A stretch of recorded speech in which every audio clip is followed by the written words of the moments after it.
Last year, a software engineer named Kevin ran a little experiment. He pulled out his 4-year-old smartphone, the one he had already written off as old and slow, and gave it a complete factory reset. He wiped the clutter, deleted the apps he never touched, and started over with only the apps he truly needed. The phone that had felt sluggish, annoying, and basically on its last legs changed almost immediately. Apps opened faster. The battery lasted through most of the day. The camera still took great photos. The device he was sure needed replacing was suddenly working almost like it did on day one. Kevin then did the math on what he had avoided spending by not upgrading.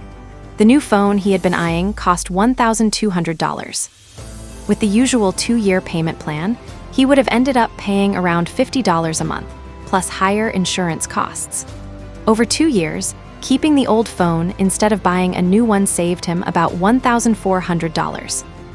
That made Kevin start asking a bigger question. If his phone was not really obsolete, what else had he been convinced to replace too early? His laptop that only felt a little slow? His tablet that seemed behind the times? His wireless earbuds that were not the latest version? What Kevin uncovered is something tech companies have spent decades perfecting: the upgrade illusion. It is a polished system of psychological pressure, planned obsolescence, and manufactured dissatisfaction, built to convince you that perfectly functional devices need to be replaced. Today, I want to show you exactly how that illusion works, the specific tricks companies use to make your devices feel outdated before they actually are, and a simple framework for deciding when an upgrade is truly worth it versus when you are being pushed into unnecessary spending. The most sneaky tactic is software-driven obsolescence. Your smartphone from 3 years ago still has the same processor it had when you bought it. The memory is the same. The storage is the same. The hardware has not meaningfully worn out. And yet it feels much slower than it did when it was new. That is not your imagination. It is by design. Every operating system update adds new features that demand more processing power and more memory. Your older hardware is asked to run software built for newer, stronger chips. The result is gradual slowdown that feels like the phone is failing, when in reality the problem is software bloat. Apple paid $113 million to settle a lawsuit over deliberately slowing older iPhones through updates. The company said the slowdowns were meant to protect older batteries from unexpected shutdowns. Critics argued that the timing lined up very nicely with new iPhone launches and nudged users toward upgrades. Whatever the intention, the result is the same. Software updates can turn fast phones into slow phones and useful devices into frustrating ones. People feel that decline and assume the hardware is dying, even when the hardware is still perfectly capable. Apple's fix for that issue was a battery replacement, which costs about $89. But the choice many customers made instead was a brand new phone for around $1,000. That $911 gap is pure profit pulled from manufactured obsolescence. Android devices work under similar pressure. Google's Pixel phones now get software updates for 7 years, but most Android makers only support their phones for 2 or 3 years. Once updates stop, security holes pile up. Apps begin asking for newer operating system versions. The phone may still work, but it starts to feel cut off from the ecosystem. This kind of planned obsolescence does not stop with phones. Microsoft ended support for Windows 10 in 2025, which pushed people toward Windows 11. The catch is that Windows 11 requires hardware features many otherwise fine computers do not have. A 5-year-old laptop running Windows 10 smoothly suddenly becomes a security risk, not because the laptop changed, but because Microsoft stopped supporting it. The obsolescence is artificial, created by software support decisions rather than any true hardware limit. Smart home products are even more aggressive. Nest discontinued support for older thermostats. Sonos bricked speakers that still worked through software changes. Amazon routinely ends support for Echo devices after a few years. The pattern repeats again and again across connected devices. Another major tactic is feature marketing that creates fake inadequacy. Every year, phone companies announce new features with huge excitement. Better cameras, faster chips, brighter displays, longer battery life. The marketing message is that last year's model is now lacking because it does not have these upgrades. But if you look at the actual improvements, a different picture appears. Smartphone cameras have reached the point of diminishing returns for most people. The difference between a 2023 flagship camera and a 2026 flagship camera is barely noticeable in normal use. Professional photographers zooming in at 400% may find differences. People posting to Instagram will not. Processor upgrades follow the same pattern. Each generation might be 15 to 20% faster. But faster for what? Web browsing? Texting? Watching videos? Those tasks already used only a tiny fraction of available processing power 5 years ago. The extra speed gives almost no practical benefit for normal users. Battery life often improves only because it has to offset bigger screens and more power-hungry software. The experience feels roughly the same even while the specs improve. Still, the marketing creates a gap between what you own and what is supposedly available. That gap creates dissatisfaction with devices that are actually doing the job just fine. That dissatisfaction pushes people to buy, and the companies win while consumers lose money. A third tactic is ecosystem lock-in, which makes switching feel expensive while upgrading feels easy. Apple is the best example here. Your iPhone syncs seamlessly with your iPad, which works with your MacBook, which connects neatly to your Apple Watch. Moving to Android means losing that integration. Moving to Windows means rebuilding your whole routine. The ecosystem creates friction when you try to leave, but removes friction when you upgrade within the same brand. If your iPhone starts feeling slow, Apple makes the next phone incredibly easy to buy. Your new device pulls everything from the old one automatically. Apps reappear. Settings transfer. The process is smooth in the direction Apple wants you to go, which is toward newer and more expensive devices. Google, Samsung, and Microsoft have built their own versions of the same system. It works, so everyone copies it. Over time, that ecosystem stickiness gets stronger. Each new Apple product you own makes it harder to switch. Each year of photos stored in iCloud makes leaving more painful. Each family member on the same platform adds more pressure to stay. What starts as a purchase becomes a system-wide commitment. Once you are deep in the ecosystem, upgrading feels normal, while staying still feels like falling behind. The fourth tactic is social signaling and status pressure. Tech companies have successfully turned devices into status symbols. The newest phone signals success, sophistication, and relevance. The older phone signals the opposite, even if your actual financial situation is fine. That turns a gadget into an identity marker. You are no longer buying a communication tool. You are buying a signal about who you are and where you fit socially. This is especially powerful with younger people. Studies show that teenagers feel real anxiety about having older phones. They report feeling embarrassed, left out, or judged because of their device model. That anxiety drives purchases that have nothing to do with functionality. Parents feel pressure to buy current phones for their kids no matter what it costs. The social price of being seen as unable to afford a new phone can be higher than the device itself. The same thing happens in the workplace. Showing up to meetings with an older laptop can make someone seem out of touch or unsuccessful, even when the machine performs just fine. Tech companies support that status game through design. Every new generation looks different on purpose. Colors change, materials change, shapes change. The whole point is that people can identify the age of your device at a glance. If nobody could tell whether your phone was 1 year old or 3 years old, a lot of the status value would disappear. The fifth tactic is making repair options artificially scarce. Devices that could be repaired cheaply are instead replaced because manufacturers make repair too hard. Batteries are the biggest example.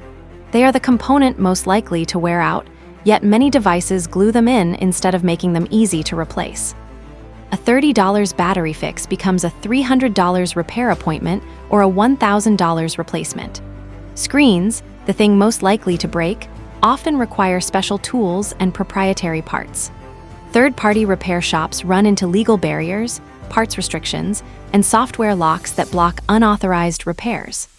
Apple's serialization system goes even further by tying certain components to specific devices. Swap a screen with an identical one from a different iPhone and features can stop working. The phone detects the replacement part and reduces functionality, pushing you toward Apple's own pricey repair services or a full replacement. Right-to-repair laws have started pushing back, but manufacturers keep fighting to control the repair ecosystem. The reason is simple. Every successful repair delays a sale. Every device kept alive for another year is a device not replaced. Over time, repair restrictions can cost a household an extra $5,000 to $10,000 per decade, compared with a household that simply maintains devices as long as they still work. The sixth tactic is subscription models that keep extracting money long after the hardware itself is fine. Software companies have moved from one-time purchases to recurring billing. Adobe Creative Suite used to be a flat-fee product you owned. Now Adobe Creative Cloud is about $55 a month forever. Microsoft Office followed the same path, and so did many other apps. This changes the economics of ownership completely. In the past, you could keep using old software on old hardware for as long as it still worked. Now if you stop paying, you lose access even if the device itself is totally capable. Subscription models also make companies less interested in supporting older systems. If you are paying monthly, they can simply require new hardware as part of staying subscribed. Cloud storage works the same way. Free tiers fill up quickly and push users toward paid plans. Once you are paying for cloud storage, your photos and documents become harder to leave behind. Migrating gigabytes or even terabytes of data is enough to keep people trapped. The total effect of subscription creep is huge. A household might pay $50 a month for cloud storage, $30 for software, $15 for device protection, and $20 for streaming services that only work well on current devices. That is $1,380 a year in recurring tech costs on top of the devices themselves. Now let me put numbers on the upgrade cycle itself. A lot of people replace smartphones every 2 years, sometimes even more often. Compare that with a 4-year cycle. A $1,000 phone replaced every 2 years over 20 years means 10 phones and $10,000 spent. The same phone replaced every 4 years means 5 phones and $5,000 spent. That $5,000 difference, invested at 7% a year over 20 years, grows to about $10,250. Just the choice of upgrade cycle creates a 5-figure wealth gap. Laptops show the same thing. Many people replace laptops every 3 or 4 years, but a laptop that still runs current software can often last 6 to 8 years with basic maintenance like a battery swap or a storage upgrade. A 3-year cycle at $1,500 per laptop over 18 years means 6 laptops and $9,000 spent. A 6-year cycle means 3 laptops and $4,500 spent. That $4,500 saved and invested creates thousands more in long-term wealth. Multiply that logic across smartphones, laptops, tablets, watches, earbuds, and smart home gadgets, and the lifetime impact gets very large. A household that extends the life of every device by just 50% could save $2,000 to $3,000 a year. Over a working lifetime, that can turn into 6 figures. This is one of the biggest hidden leaks in middle-class wealth. It is not loud like a crash or obvious like credit card debt. It is a slow leak that lasts for decades, moving money from consumers to tech companies one upgrade at a time. So how do you tell the difference between real obsolescence and manufactured obsolescence? Before upgrading any device, ask 5 questions. First, what specific thing can I not do with my current device? Not what is slower, not what is less elegant. What is actually impossible? If you can point to a real missing function, that may justify an upgrade. If all you can say is that something would be nicer, that is probably manufactured dissatisfaction. Second, have I done basic maintenance? Factory resets, battery replacements, storage cleanup, and software optimization can revive a device far more than people expect. A lot of things labeled obsolete are just cluttered. Third, is this actually solving a problem or just feeding a want? Problems are specific. My battery dies by 2 p.m. My laptop cannot run work software. My tablet cannot connect to school systems. Wants are vague. My phone feels slow. My laptop seems old. My tablet is not the newest one. Fourth, what is the true lifetime cost? Look beyond the sticker price and include accessories, cases, insurance, and the money you could have invested instead. Seeing the real cost often makes the upgrade look less attractive. Fifth, am I responding to need or to social pressure? Be honest about whether the urge is practical or emotional. Pressure from peers is real, but it is not a financial reason to spend. This framework will not stop every upgrade.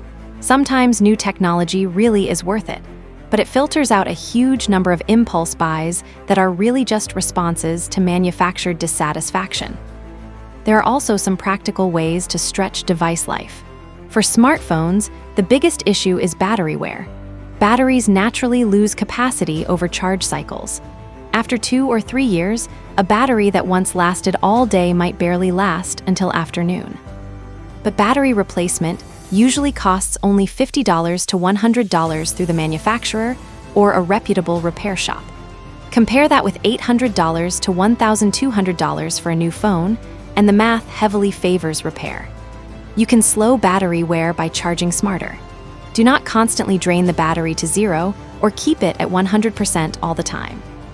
Keep it cool while charging. Use slower chargers when you can. That can extend battery life a lot. Also, clean up storage regularly. Full storage hurts performance across the board. Delete unused apps. Clear caches. Move old photos and videos to cloud storage or an external drive. Freeing up space often makes a phone feel much newer. Laptops benefit from the same logic. Replacing a hard drive with a solid-state drive can make an 8-year-old laptop feel almost new for $50 to $150, depending on size. The speed boost is close to what you would expect from a new machine. Upgrading memory can help too. If a laptop can take more RAM, going from 8 GB to 16 GB can cost around $50 and make modern software run much more smoothly. Keeping the machine physically clean matters too, because dust causes overheating, overheating causes thermal throttling, and thermal throttling slows performance. For tablets, it helps to remember that most tablets are consumption devices, not production machines. Watching videos, reading, and browsing do not require the latest specs.